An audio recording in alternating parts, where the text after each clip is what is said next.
خداوند یسوع ناصری کے نام میں سب کو سلام۔ آپ سب کو یہاں پہ دیکھ کے بہت خوشی ہوئی ہے۔ آج بخلصی کی تاریخ کے سلسلے میں تیسرے لیکچر کو شروع کرنے والے ہیں۔ اگر آپ کے پاس کتاب یا نوٹس ہیں، کاپی ہے، تو آپ ضرور لکھیں۔ اور آج ہم ہنوک کی زندگی کے موضوع پر سیکھنے والے ہیں۔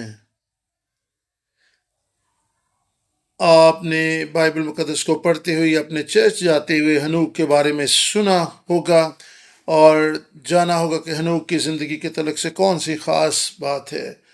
آدم کی یہ 7ویں پشت میں سے تھا۔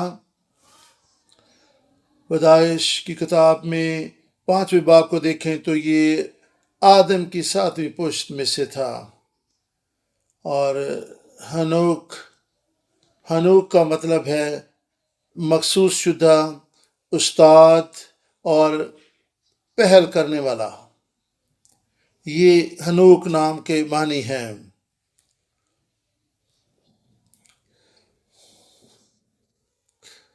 ہنوک کی زندگی کے تعلق سے کون سی بات خاص ہے؟ ایک اہم بات یہ ہے کہ ہنوک نے موت کا تجربہ نہ کیا۔ وہ مرا نہیں تھا بلکہ زندہ آسمان پر اٹھا لیا گیا۔ اور اس پیدائش کے نسب نامہ میں 8 دفعہ یہ آیا ہے کہ فلاں مر گیا، فلاں مر گیا، لیکن ہنوک نے وفات نہیں پائی۔ پیدائش 5 باب 24 میں پیدائش 5 باب میں لکھا ہے کہ وہ مرا نہیں تھا بلکہ زندہ اٹھا لیا گیا۔ عبرانیوں 11 باب 5 اور 6 آیت کو اگر آپ دیکھیں، عبرانیوں 11 باب اور 5ویں 6 آیت کو میں آپ کے سامنے پڑھنے جا رہا ہوں۔ یہاں پہ لکھا ہے، ایمان ہی سے ہنوک اٹھا لیا گیا تاکہ موت کو نہ دیکھا، کیونکہ خدا نے اسے اٹھا لیا تھا، اس لیے اس کا پتہ نہ ملا، کیونکہ اٹھائے جانے سے پیشتر اس کے حق میں یہ گواہی دی گئی تھی کہ یہ خدا کو پسند آیا، اور بغیر ایمان کے اس کو پسند آنا ناممکن ہے، اس لیے کہ خدا کے پاس آنے والے کو ایمان لانا چاہیے کہ وہ موجود ہے اور اپنے طالبوں کو بدلہ دیتا ہے۔ اور یہاں پر واضح لکھا ہوا کہ خدا نے اسے اٹھا لیا، اس کا مطلب ہے کہ موت کا تجربہ اس نے نہیں کیا تھا۔ یہ کیسے ہوا؟ پیدائش 5 باب 21 اور 22 آیت میں جب ہم پڑھتے ہیں کہ اور تبدیلی یہ ہوتی کہ آپ کا بدن روحانی بدن بن جاتا ہے، تب آپ آسمان پر جا سکتے ہیں۔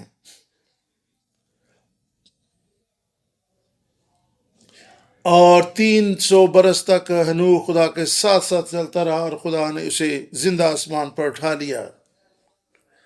خدا کے ساتھ چلنے کا کیا معنی ہے؟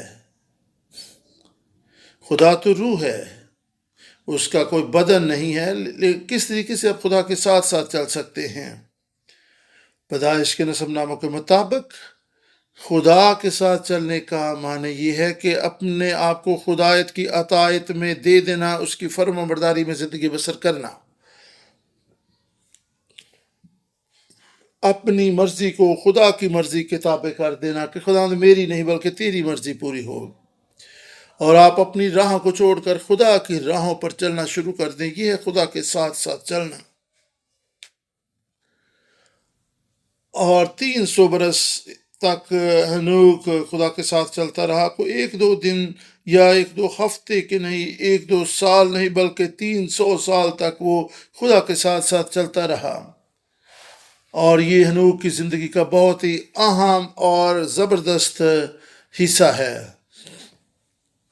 ہو سکتا ہے کہ ہم خدا کے ساتھ کچھ دیر چلیں، اور ہو سکتا ہے کہ جب لوگ بزرگ ہو جائیں، جب کچھ کرنے کو باقی نہ رہے، تو وہ دعا اور نماز کی طرف اور چرچ جانے کی طرف رجوع لائیں، لیکن ہنوک 300 برس تک خدا کے پاس ساتھ ساتھ چلتا رہا۔ اس کے اور بھی بیٹے اور بیٹیاں ہوئیں، اور ہنوک ایک عام معمول کی زندگی بسر کرتا تھا، گھر بار تھا، کام کاج کرتا تھا اور گھر کی ذمہ داریاں بھی نبھاتا تھا، لیکن سارے کاموں کے باوجود وہ خدا کے ساتھ ساتھ چلتا رہا۔ یہ سب کچھ کرتے ہوئے خدا کے ساتھ وہ چلتا رہا۔ یہی اہم بات ہے کہ وہ اس نے سماجی خاندانی ذمہ داریاں بھی نبھائی اور خدا کے ساتھ چلتا رہا۔ اس نے ہر ایک چیز سے بڑھ کر خدا کو اول درجہ دیا، اور اس کے سوچوں خیالات میں یہ بات تھی کہ اس نے خدا کے ساتھ چلنا ہے۔ کسی نے اس کو مجبور نہیں کیا، اس کی سوچ و خیالوں، اس کے طرز زندگی کا یہی حصہ تھا کہ وہ خدا کے ساتھ ساتھ چلتا تھا۔ کسی کے ڈرانے دھمکانے یا مجبور کرنے کے باعث نہیں، بلکہ دلی خوشی سے وہ خدا کے ساتھ چلا۔ جب آپ کسی کے ساتھ چلتے ہیں، ایسے وہ خدا کے ساتھ چلا، دو شخصوں کی بجائے وہ ایک ہو گیا۔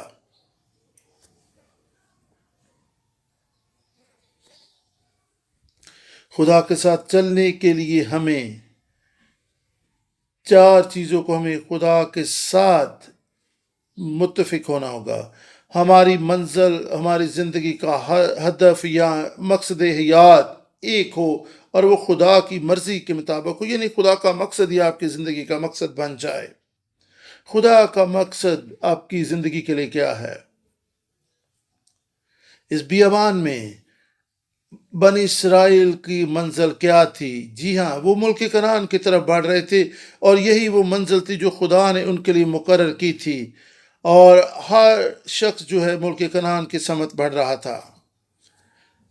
دوسری چیزوں میں خدا کے ساتھ متفق ہونا ہے، وہ یہ ہے کہ ہم اس راہ پر چلیں جس سے ہم اس منزل کو پا سکتے ہیں۔ یہ بیابانی نقشہ ہے۔ انہوں نے یہاں مصر سے شروع کیا اور رمسیس سے نکلے، اور یہ ملک کنعان آپ کو نظر آ رہا ہے۔ 3 مختلف راستے تھے جو انہیں ملک کنعان پہنچا سکتے تھے، اور پہلا راستہ یہ تھا جو آپ دیکھ سکتے ہیں کہ وہ اس راستے سے بھی ملک کنعان میں پہنچ سکتے تھے۔ دوسرا راستہ یہ تھا، لیکن خدا نے اس راستے کو بھی استعمال نہ کیا۔ تیسرا راستہ یہ تھا، اور ہر شخص جو اسی راہ پر چل رہا تھا جس پر خدا نے چلا رہا تھا، اور خدا نے کہا یہاں سے واپس مڑو، اور خدا بحر کلزم سے انہیں بحر بیابان سے گزارتا ہوا خداوند انہیں بحر کلزم کی طرف لے گیا۔ پہلے انہوں نے بحر کلزم عبور کیا، اور پھر وہ بیابان کی طرف، سینا کی طرف وہ بڑھنے لگے۔ یہ تینوں راستے جو ہیں وہ انسانی راستے ہیں، اور ہم ایک گیت بھی گاتے ہیں کہ جہاں کوئی راہ نہیں ہوتی وہاں پر خدا راہ پیدا کرنے کی قدرت رکھتا ہے۔ اور خدا نے بحر کلزم میں راستہ بنایا، اور پھر وہ بیابان میں آگے بڑھنے لگے۔ ہم اس طریقے سے خدا کے ساتھ چل سکتے ہیں۔ اور آج مختلف لوگ ذرائع آمد و رفت استعمال کرتے ہیں اور مختلف طریقوں سے منزلوں کی طرف بڑھتے ہیں۔ یہ اکٹھے چلنا نہیں ہے، ایک ہی منزل، ایک ہی راستہ ہونا چاہیے۔ جب بنی اسرائیل 40 برس تک کوئی سینا میں رہے تو بہت دفعہ وہ بڑبڑائے، کڑکڑائے، اور انہوں نے کیا کہا؟ اور وہ کہنا کہ کاش میں واپس جا سکوں، وہ کہ اچھا تھا کہ میں یہ وہیں مرتا، اور یہاں کیوں مرنے کے لیے آ گیا ہوں۔ بار بار وہ ان باتوں کو دہراتے رہے، بڑبڑاتے رہے، خدا کے موسیٰ کی شکایت کرتے رہے۔ اس سے یہ ظاہر ہوتا ہے کہ ان کا دل ابھی بھی ملک مصر میں تھا، اور وہ لوگ جو بڑبڑا رہے تھے، کڑکڑا رہے تھے، وہ بیابان ہی میں ڈھیر ہو گئے۔ اگرچہ وہ چل رہے تھے لیکن ان کے دل مصر کی طرف تھے، مصر کی طرف راغب تھے۔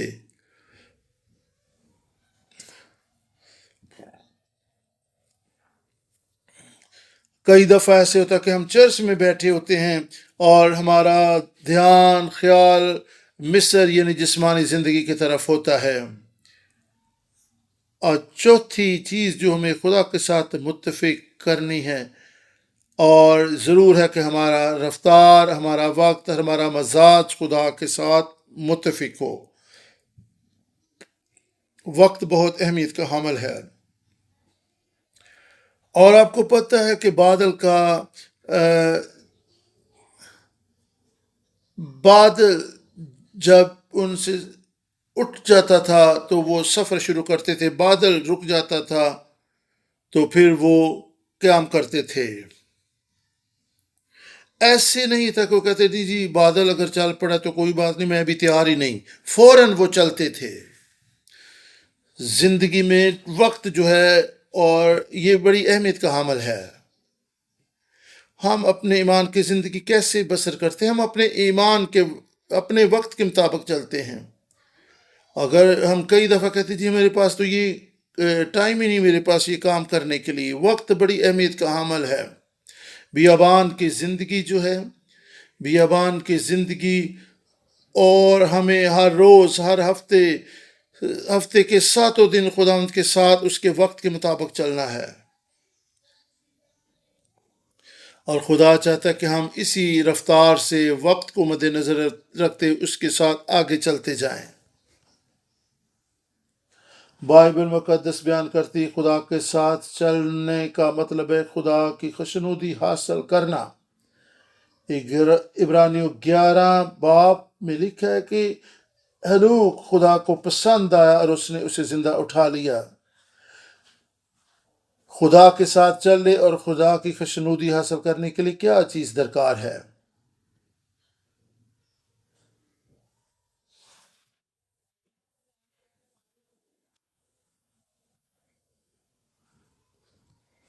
خدا کے ساتھ چلنے، خدا کی خوشنودی حاصل کرنے کے لیے کیا چیزیں درکار ہیں؟ پہلی چیز ایمان۔ بغیر ایمان کے آپ خدا کو پسند نہیں آ سکتے۔ عبرانی کے خط میں تو یہی لکھا ہے کہ بغیر ایمان کے اس کو پسند آنا ناممکن ہے۔ آپ خدا کی خوشنودی ایمان کے بغیر حاصل نہیں کر سکتے۔ خدا کے ساتھ چلنے، خدا کی خوشنودی حاصل کرنے کے لیے دوسری چیز یہ ہے آپ کی زندگی میں تحمل اور برداشت ہو۔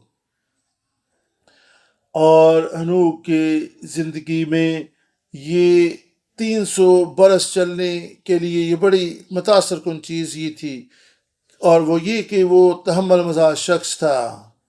عبرانیوں 10 باب 36 آیت میں اس طریقے سے لکھا ہے، عبرانیوں 10:36 میں خدا کا کلام بیان کرتا ہے، 10:36 اور 38 آیت میں ہم اس طریقہ سے پڑھتے ہیں۔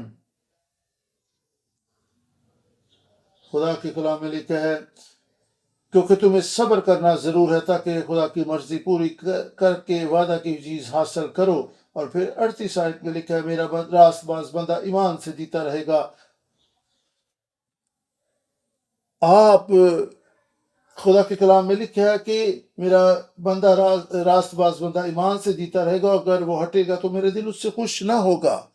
خدا کی خوشنودی حاصل کرنے کے لیے ضرور ہے کہ آپ پیچھے نہ ہٹیں، آپ آگے بڑھیں اور خدا کی راہوں پر چلتے رہیں۔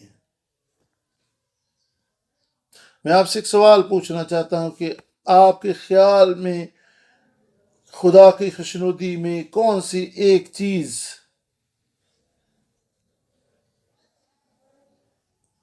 اور ایک بڑی رکاوٹ جو خدا کی خوشنودی میں رکاوٹ بنتی ہے وہ ہے رومیو 8:8۔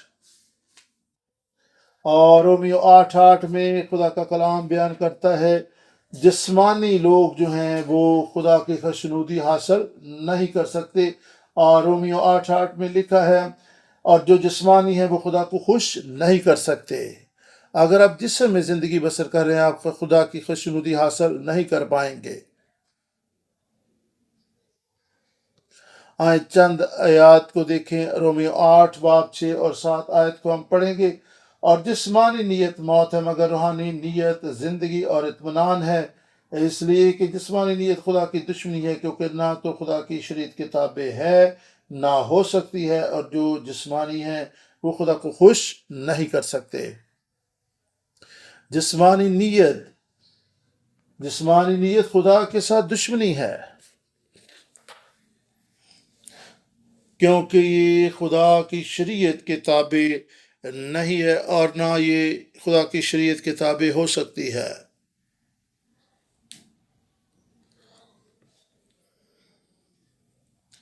اور ایسے لوگ جو جسمانی طور پر زندہ ہوتے ہوئے بھی موت کی حالت میں ہوتے ہیں۔ غلطیوں 5:16-17 میں اس طریقے سے لکھا ہے، اور 5:16 اور 17 میں اس طرح سے لکھا ہے، مگر میں یہ کہتا ہوں کہ روح کے موافق چلو تو جسم کی خواہش کو ہرگز پورا نہ کرو گے، کیونکہ جسم روح کے خلاف خواہش کرتا ہے، روح جسم کے خلاف، اور یہ ایک دوسرے کے مخالف ہے، تاکہ جو تم چاہتے ہو وہ نہ کرو۔ غلطیوں 5:24 میں خدا کے کلام میں لکھا ہے، اور جو مسیح یسوع کے ہیں انہوں نے جسم کو اس کی رغبت اور خواہشوں سمیت صلیب پر کھینچ دیا ہے۔ خدا کے ساتھ ہنوک 300 برس چلتا رہا، تو اس نے جسم کو موت کی حالت میں رکھا، یعنی جسم کی خواہشوں کو اس نے موت کی حالت میں رکھا، ان کو کام نہ کرنے دیا۔ روح اور جسم ایک دوسرے کے خلاف خواہش کرتے ہیں، اور ہنوک نے روح کو غالب رکھا، اور تخلیق کائنات میں خدا کا روح پانیوں کی سطح پر جنبش کرتا تھا، اور خدا نے تخلیق میں روح، بدن اور جان کو پیدا کیا۔ جب خدا نے انسان کو پیدا کیا، تینوں چیزیں اس کے وجود کا حصہ تھیں، اور ہنوک روح، بدن، جان تینوں چیزوں کو زندہ رکھے ہوئے تھا، لیکن وہ روح کے بدن اس کے روح کے تابع تھا، اور جان بھی اس کی روح کے تابع تھی۔ اگر یہی کچھ تو ہم چاہتے ہیں کہ ہمارا بدن اور ہماری جان ہماری روح کے تابع ہو، کیونکہ روح خدا کے ساتھ چلنا چاہتا ہے۔ ہم جسم اور جان کو غالب نہ دیں۔ ہم خدا کے ساتھ چلنا چاہتے ہیں تو پھر ہمیں اپنی جان اور بدن کو روح کے تابع رکھنا ہوگا، تبھی ہم خدا کے ساتھ چل سکتے ہیں۔ پرانے عہد نامہ میں خدا کی عبادت میں قربانیاں گزرانی جاتی تھیں، اور جانور کو خدا کے حضور میں لا کر ذبح کیا جاتا تھا، اور اس کا خون جو ہے وہ کاہن کو پیش کیا جاتا تھا، اور وہ قربانی ہیکل میں لائی جاتی تھی، اور یہ خدا کی پرستش اور عبادت ہوتی تھی۔ اور نئے عہد نامہ میں ہماری پرستش اور عبادت بھی ہے، لیکن وہ قربانیوں والی پرستش اور عبادت نہیں ہے، اور ہمیں اسی طور سے قربانی کر کے خدا کے حضور پرستش اور عبادت کرنی ہے، لیکن کسی جانور کی قربانی نہیں کرنی۔ رومیو 12:1 میں لکھا ہے ہمیں کیسے عبادت کرنی ہے۔ پس آئے بھائیو، میں خدا کی رحمت یاد دلا کر تم سے التماس کرتا ہوں کہ اپنے بدن ایسی قربانی ہونے کے لیے نظر کرو جو زندہ اور پاک اور خدا کو پسندیدہ ہو، یہی تمہاری مقبول عبادت ہے۔ عبادت ہی مرکزی چیز ہے جو بدن کو مغلوب رکھتی ہے، اور زندہ قربانی کے طور پہ ہم نے اپنے بدنوں کو خدا کے حضور پیش کرنا ہے، اور یہ عبادت ہے۔ عبادت سے جسم مغلوب ہوتا ہے۔ پرانے عہد نامہ میں علامتی طور پر یہ چیزیں نظر آتی، جب جانور کو ذبح کر دیا جاتا تھا تو جانور پر ہاتھ رکھے جاتے تھے، اور اس کا مطلب ہے کہ یہ گویا میں مر رہا ہوں۔ جو شخص جانور پر ہاتھ رکھتا تھا وہ اپنی موت کا اظہار کرتا تھا۔ ضرور ہے کہ جب آپ خدا کی عبادت اور پرستش کریں تو آپ اپنے آپ کو جسمانی طور پر جسمانی خواہشوں کے اعتبار سے مار دیں۔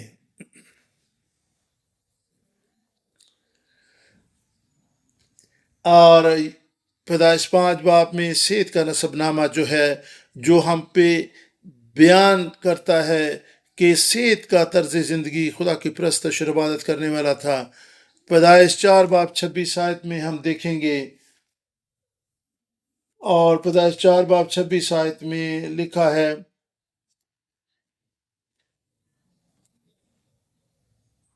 اور سید کے ہاں بھی ایک بیٹا پیدا ہوا جس کا نام اس نے انوس رکھا۔ اس وقت سے لوگ یہوہ کا نام لے کر دعا کرنے لگے۔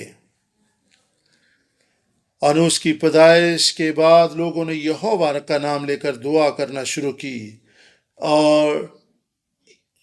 اور خدا کا نام لینے کا کیا معنی ہے؟ اس کا مطلب یہ ہے کہ وہ باجماعت ہو کر خداوند کی حضوری میں دعا کرنے لگے۔ خدا کا نام لینے کا مطلب ہے کہ خدا کے ساتھ ایک تعلق اور رشتہ انہوں نے استوار کر لیا۔ انوس کے دور میں انہوں نے خدا کے ساتھ ایک گہرا رشتہ استوار کرنا شروع کر دیا۔ لوگ فراہم ہونا شروع ہو گئے، عبادت کرنے لگے۔ لیکن ہو سکتا ہے اس سے پہلے ہو سکتا ہے کہ انفرادی طور پر، خاندانی طور پر لوگ عبادت کرتے ہوں، لیکن انوس کی پیدائش کے بعد لوگوں باجماعت فراہم ہونا شروع ہو گئے۔ ایسا کیوں کر ہوا؟ اور خاص طور پر یہ کیوں اسی وقت ہوا کہ لوگوں نے یہوہ کا نام لے کر دعا کرنی، عبادت کرنا شروع کر دی؟ اور انوس کا نام اس کے باپ سیت کی طرف سے اس کو ملا تھا۔ انوس کا معنی کیا ہے؟ مرد، اور اس کا مطلب ہے کمزور، فانی، اور اس کا مطلب بنی نوع انسان فانی ہے، کمزور ہے، ناتواں ہے۔ ہم اس قدر کمزور اور ناتواں کہ اپنے آپ کو بچا نہیں سکتے، ہم قائم نہیں رہ سکتے، کیونکہ ہمارا جسم ہم پر غالب ہے۔ اسی لیے تو وہ باہم جمع ہو کر خدا کی پرستش کرنے لگے، کیونکہ وہ جب خدا کی حضوری میں اقرار کرتے تھے کہ میں کمزور ہوں، میں اپنے آپ کو بچا نہیں سکتا، مجھے خدا کی ضرورت ہے۔ اور یہی حقیقی عبادت ہے کہ آپ اپنے آپ کو کمزور سمجھتے ہوئے خدا کے فضل اور اس کی طاقت اور توانائی کے تابع ہو جائیں، اور آپ اپنے اندر اس کی ضرورت محسوس کرنا شروع کر دیں، اور کہیں کہ خدا مجھے تیری ضرورت ہے، یہوہ مجھے تیری ضرورت ہے، میں کچھ بھی نہیں ہوں تیرے سوا۔ اور انوس کے دنوں میں لوگوں نے ایسے ہی خدا کو پکارنا شروع کر دیا، اور اس وقت سے انہوں نے اس طرح سے خدا کی پرستش اور عبادت کرنا شروع کی۔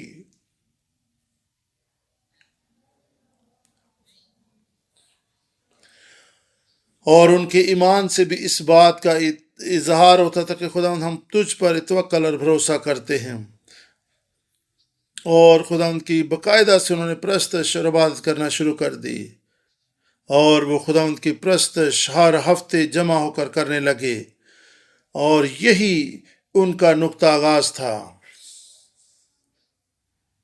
ان کی زندگی کی ہر ایک چیز جو ہے عبادت کے گرد گھومنے لگی، یعنی کہ عبادت اور پرستش جو ہے ان کی زندگی کا مرکزی حصہ بن گیا، اور یہ ہے خدا کے ساتھ چلنا۔ ہر چیز خدا کی پرستش اور عبادت کے گرد گھومنے لگی، یعنی پرستش اور عبادت ان کی زندگی کا مرکز بن گئی۔ آموز 3:3 میں لکھا، کیا دو شخص اکٹھے چل سکتے ہیں جب تک وہ متفق نہ ہوں؟ دو لوگوں کا ساتھ ساتھ چلنا تبھی ممکن ہے جب وہ متفق ہوں۔ جب ہم خدا کے ساتھ وقت مقرر کریں گے تو تب بھی ہم خدا کے ساتھ چل سکیں گے۔ اور یہاں پر خدا کے ساتھ مقرر وقت کرنے کے لیے اس کا مطلب ہے عبرانی میں موعد، اس کا مطلب ہے اور فسح تیار کرنا، ضیافت تیار کرنا۔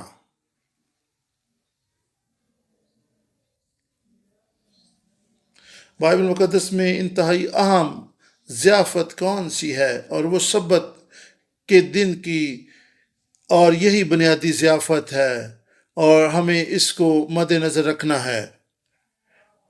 یہ ہے خدا کے ساتھ متفق ہونا، خدا کے لیے وقت مقرر کرنا۔ اگر آپ خدا کے ساتھ وقت مقرر کر کے اس کی حضوری میں نہیں جاتے تو آپ خدا کے ساتھ نہیں چل سکتے۔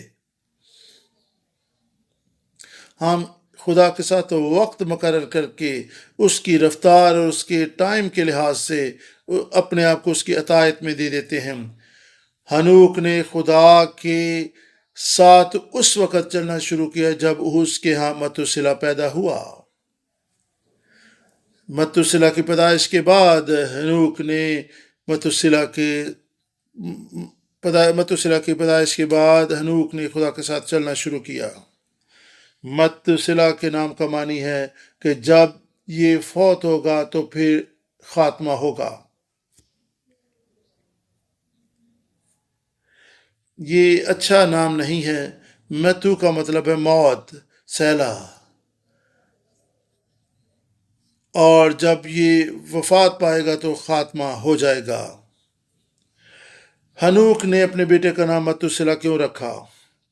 اس کی وجہ یہ ہے کیونکہ ہنوک کو خدا کی طرف سے مکاشفہ مل گیا تھا، اور ہنوک 365 برس سے زمین پر رہا، اور 65 برس کی عمر میں اس کے ہاں متوسلہ پیدا ہوا۔ 65 برس تک ہنوک خدا کے ساتھ نہ چلا، لیکن 65 برس کی عمر میں اس کے ہاں متوسلہ پیدا ہوا، اور خدا نے اس کو اخیر زمانے کا مکاشفہ دیا، اور ہنوک نے توبہ کی اور خدا کے ساتھ اس نے چلنا شروع کر دیا، اور وہ 300 سال خدا کے ساتھ چلتا رہا۔ جب متوسلہ پیدا ہوا تو خدا نے ہنوک سے کہا کہ اس کا نام متوسلہ رکھے۔ ہنوک کے ذہن میں یہ سوال آیا کہ خدا کیوں یہ نام رکھا جائے؟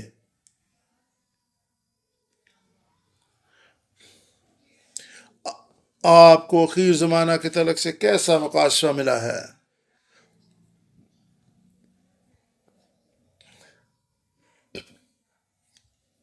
یہ ہے اختتام، اس کا مطلب یہ نہیں کہ پیغام یہاں پہ ختم ہو گیا ہے۔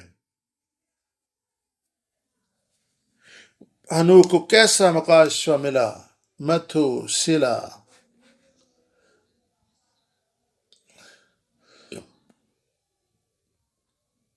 متوسلہ 187 برس کا تھا جب اس کے ہاں لمک پیدا ہوا۔ لمک 182 برس کا تھا جب اس کے ہاں نو پیدا ہوا۔ 600 برس کا تھا جب طوفان آ گیا، اور یہ پہلے دور کا اختتام تھا۔ اس طوفان کے بعد سب کچھ ختم ہو گیا اور صرف 8 جانیں بچیں، اور یہ سارے برسوں کو جمع کرے تو یہ 969 برس بنتے ہیں، جو کہ متوسلہ کی عمر ہے 5 باب 27 آیت، اور متوسلہ نے سب سے زیادہ عمر پائی، 969 برس تک وہ جیتا رہا۔ اور دیکھیں کیا یہ محض اتفاق ہے کہ جس برس متوسلہ نے وفات پائی اسی وقت خاتمہ ہوا، سیلاب آیا؟ نہیں، یہ پہلے سے طے تھا، اور متوسلہ کا نام ہی کا معنی یہ ہے کہ جب یہ وفات پائے گا تو پھر خاتمہ ہوگا۔ جس دن متوسلہ پیدا ہوا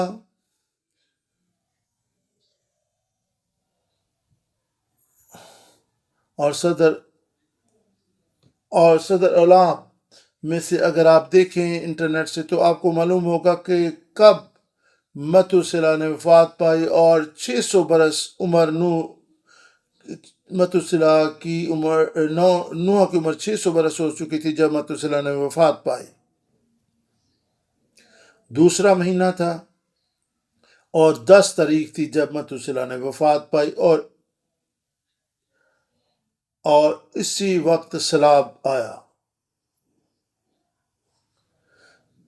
600 برس کی عمر میں نوح پہنچ چکا تھا، پھر سیلاب آیا۔ سیلاب جو دوسرے مہینے کی 17 تاریخ کو، یعنی متوسلہ کی وفات کے 1 ہفتے بعد سیلاب آ گیا تھا، یعنی کہ سیلاب کے 1 ہفتہ پہلے متوسلہ وفات پائے۔ اور 1 ہفتہ پہلے کیا ہوا؟ اور خدا نے کیا کہا تھا کہ ہر ایک چیز کو سمیٹ لے اور کشتی میں چلا جا۔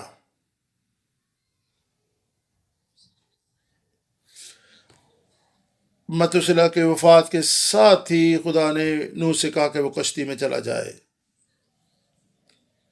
اور متوسلہ کے نام کے معنی کے مطابق ہی سب کچھ ہوا۔ متوسلہ نے وفات پائی تو خاتمہ آ گیا، اور پھر اس کی وفات کے ایک ہفتے بعد سیلاب آ گیا، اور خدا نے پہلے ہی بتا دیا تھا کہ جب یہ وفات پائے گا تو دنیا کا خاتمہ ہو جائے گا۔ ہنوک کو خدا نے بتا دیا تھا کہ اس طریقے سے خاتمہ آنے والا ہے، اور پھر اس نے خدا کی باتوں کو سن کر توبہ کی، خوف کھایا، اور وہ خدا کی راہوں پر چلنے لگا۔ پیدائش 7 اور 11 آیت میں اس طریقے سے لکھا ہے، اور نوح کی عمر کا 6 سال تھا کہ اس کے دوسرے مہینے کے ٹھیک 17ویں تاریخ کو بڑے سمندر کے سب سوتے پھوٹ نکلے اور آسمان کی کھڑکیاں کھل گئیں۔ ایک ہفتہ پہلے متوسلہ کی وفات ہو گئی، اور ہنوک کو جب اخیر زمانہ کا مکاشفہ مل گیا تو اس نے توبہ کی، اور اس دور میں وہ اخیر زمانہ کے شعور اور سمجھ کے ساتھ کہ خاتمہ ہونے والا ہے، وہ خدا کے ساتھ ساتھ چلتا رہا۔ 300 برس تک وہ خدا سے لپٹا رہا، اور اس کی سوچ اور خیالوں میں یہ بات تھی کہ خاتمہ ہونے والا ہے، اور جب خاتمہ ہوتا ہے دنیا کا تو پھر عدالت لازمی ہے، اور ہنوک کو پتہ چل گیا تھا کہ خاتمہ ہوگا تو عدالت ہوگی، اس لیے ہنوک نے توبہ کی اور کہا کہ مجھے اس عدالت کا سامنا کرنے کے لیے تیار ہونا ہوگا۔ یہودا 14-15 آیت میں ہم پڑھ سکتے ہیں، یہودا 14-15 آیت، اور یہاں پہ 14-15 آیت میں اس طریقے سے لکھا ہے، ان کے بارے میں ہنوک نے بھی جو آدم سے 7ویں پوش میں تھا یہ پیشن گوئی کی تھی کہ دیکھو خداوند اپنے لاکھوں مقدسوں کے ساتھ آیا تاکہ سب آدمیوں کا انصاف کرے، اور سب بے دینوں کو ان کی بے دینی کہ ان سب کاموں کے سبب سے جو انہوں نے بے دینی سے کیے ہیں، اور ان سب سخت باتوں کے سبب سے جو بے دین گنہگاروں نے اس کی مخالفت میں کہی ہیں، قصوروار ٹھہرائے۔ اور یہی اس کے یہودا کا اہم پیغام یہی تھا کہ مسیح آئے گا اور عدالت کرے گا، اور کب عدالت ہوگی؟ جب دنیا کا خاتمہ ہوگا۔ اور کن چیزوں کی عدالت ہوگی؟ ان کے کاموں اور ان کی باتوں کی عدالت ہوگی۔ یہ بات سچ ہے، اور مسیح کی آمد تک یہ بات اٹل ہے۔ جو کچھ ہم کہتے ہیں، جو کچھ ہم کرتے ہیں، اس کا دھیان رکھیں، کیونکہ ہماری باتوں اور کاموں کے مطابق عدالت ہوگی۔ ہمیں دینداری کی زندگی بسر کرنی ہے۔ ہنوک کو جب یہ مکاشفہ مل گیا اور اس نے ایمان کی آنکھوں سے آنے والی عدالت کو دیکھ لیا، ہنوک کی زندگی ہمیں بتاتی کہ ایسا طرز زندگی، ایسا طرز فکر ہی ہمیں خدا کے ساتھ چلنے کے قابل بناتا ہے کہ ہم آخرت کو، خاتمے کے عدالت کو مد نظر رکھیں۔ ہمیں اس عدالت کا سامنا کرنا ہوگا، ہم سب کو خدا کے تخت عدالت کے سامنے کھڑا ہونا ہوگا۔ کیا ہم اس کے لیے تیار ہیں؟ ہمیں توبہ کرنے کی ضرورت ہے۔ یہی وہ طرز فکر ہے جو ہنوک اپنائے ہوئے تھا کہ خاتمہ ہوگا، عدالت ہوگی، اور عدالت کے لیے اپنے کاموں اور باتوں کا جواب دینا پڑے گا۔ ہمیں ایسا ہی طرز زندگی اپنانا ہے کہ جب ہم عدالت کے سامنے جائیں گے تو کیا ہم تیار ہوں گے؟ کیا ہمارے اعمال، کیا ہمارے افعال اور کلام کیا عدالت کا سامنا کر سکیں گے؟ ہنوک کا آسمان پر زندہ اٹھایا جانا ہمیں کیا سکھاتا ہے؟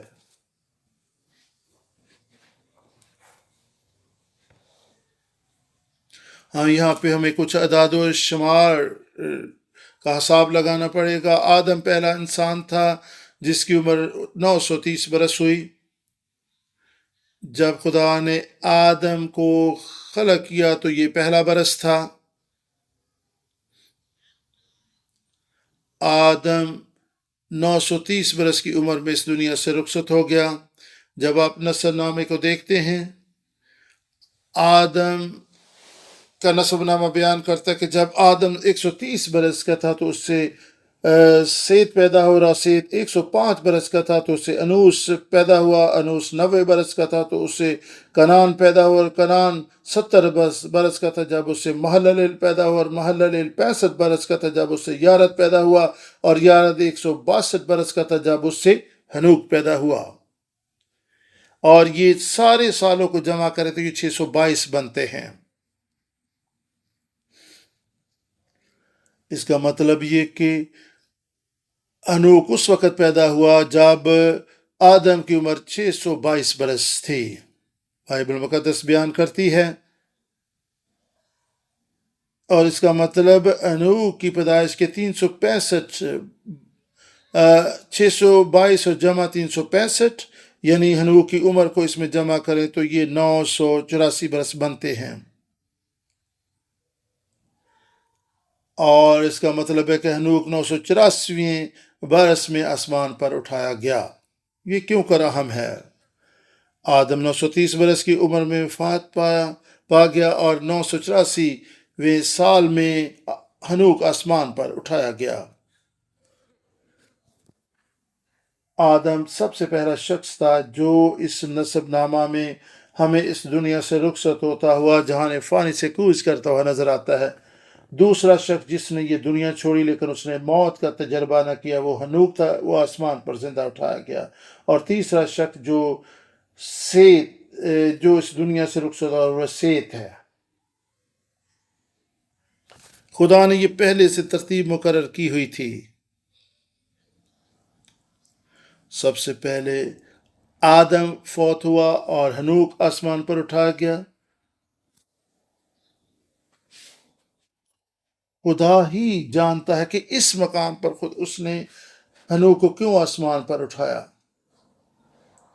اور یہاں پہ ہمارے سیکھنے کے لیے بہت عام سبق ہے. اور آدم فطری موت موا اور اس جہان سے کوچ کر گیا. گناہ کی مزدوری موت ہے. دوسرا شخص جس نے جہان چھوڑا اور وہ زندہ آسمان پر اٹھایا گیا وہ ہنوک ہے. آدم اس لیے ہوا تاکہ خدا ثابت کر سکے کہ گناہ کی مزدوری موت ہے، اور ہنوک زندہ اٹھایا گیا. خدا یہ بتا رہا تھا کہ یہ اس کا اصل منصوبہ ہے کہ انسان موت میں نہ جائے، وہ موت کا مزہ نہ چکھے بلکہ ہمیشہ اس کے ساتھ رہے. اور یہاں پر ہم تبدیلی کو دیکھتے ہیں. پچھلی دفعہ ہم نے سیکھا تھا کہ آدم نے توبہ کی اور خدا پر مسیح کی خوشخبری پر ایمان لایا، اور آدم نے بھی ہمیشہ کی زندگی پائی، وہ بھی نجات پا گیا. اس سے ہم کیا سیکھتے ہیں؟ ابدی زندگی کے لیے 2 راستے ہیں. اور یہ 2 راستے کون کون سے ہیں؟ مردوں میں سے جی اٹھ کر ہم خدا کی بادشاہی میں ابدیت میں داخل ہوں گے. اور دوسرا طریقہ یہ ہے کہ ہم زندہ ہوں گے اور بدل جائیں گے. اس کا مطلب ہے جلالی بدن پا کر ہم زندہ آسمان پر اٹھائے جائیں گے. یہ 2 طریقے ہیں جن سے ہم خدا کی بادشاہی میں داخل ہو سکیں گے. آدم نے یہ دکھایا کہ گناہ کی مزدوری موت ہے، اور ہنوک نے دکھایا کہ خدا کا اصل منصوبہ یہ ہے کہ ہم بدل جائیں اور اس کے ساتھ رہیں. اور خدا کے کلام میں لکھا کہ آخری دشمن جو مغلوب کیا جائے گا وہ موت ہے. اور خدا ان کی آنکھوں کے آنسو پوچھ لے گا، پھر موت رہے گی نہ آہ و نالہ ہوگا. وہ وقت آئے گا جب موت نہ رہے گی. آخر زمانہ میں جب مسیح آئے گا تو موت کا خاتمہ ہو جائے گا. آئے موت تیری فتح کہاں رہی؟ اور رومیو 6:23 آیت کو ہم پڑھیں گے. گناہ کی مزدوری موت ہے. گناہ کی مزدوری موت ہے. اور 6:23 آیت بیان کرتی ہے گناہ کی مزدوری موت ہے.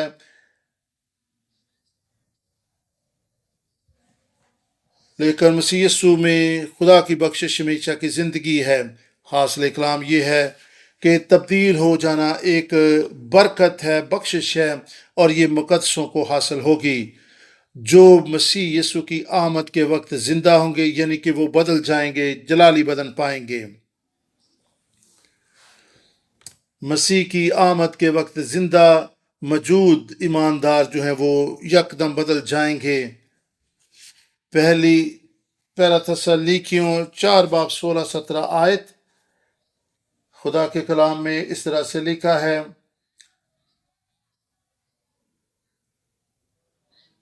کیونکہ خداوند خود آسمان سے للکار اور مقرر فرشتہ کی آواز اور خدا کے نرسنگ کے ساتھ اترائے گا، اور پہلے تو وہ جو مسیح میں موعودی اٹھیں گے، پھر ہم جو زندہ باقی ہوں گے ان کے ساتھ بادلوں پر اٹھائے جائیں گے تاکہ ہوا میں خداوند کا استقبال کرے، اس طرح ہمیشہ خداوند کے ساتھ رہیں گے۔